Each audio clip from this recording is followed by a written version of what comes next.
gjykata kushtetuese sot, pas sikleteve të mëdha, arriti të tejkaloj presionin total të pushtetit të Edi Ramës dhe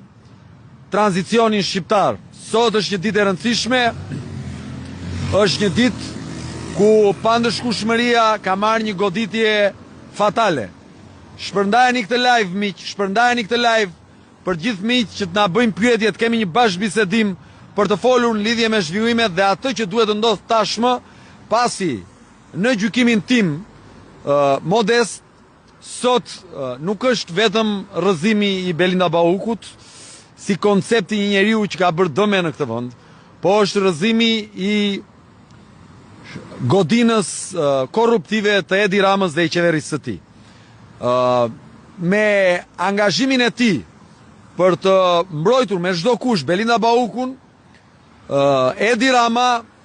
u pozicionua si një zyrë avokatie për zvendës kryeministren në gjithë këtë proces. Ai kishte thënë në fillimet e reformës në drejtësi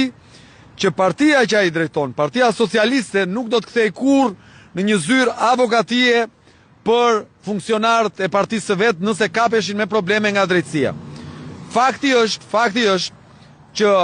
për muaj me radhë zyrtarë të ndryshëm të Partisë Socialiste që shkuan para drejtësisë nuk u morën në mbrojtje nga kryeministri apo Partia Socialiste, por kur erdhi çështja te Belinda Bauku, te zvendës kryeministria,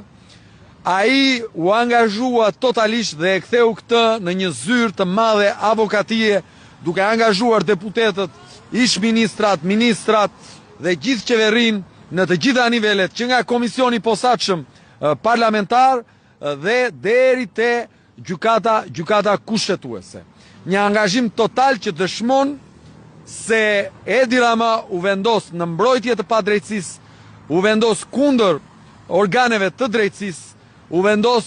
kundër interesit publik dhe u dëshmua nga gjykata kushtetuese që ky njeri mori në mbrojtje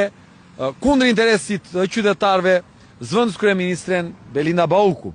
Sot gjykata kushtetuese ka dhënë një dritë shprese dhe tashmë është nevojë që qytetarët masivisht të rreshtohen kundër atij që nuk ka më legjitimitet moral.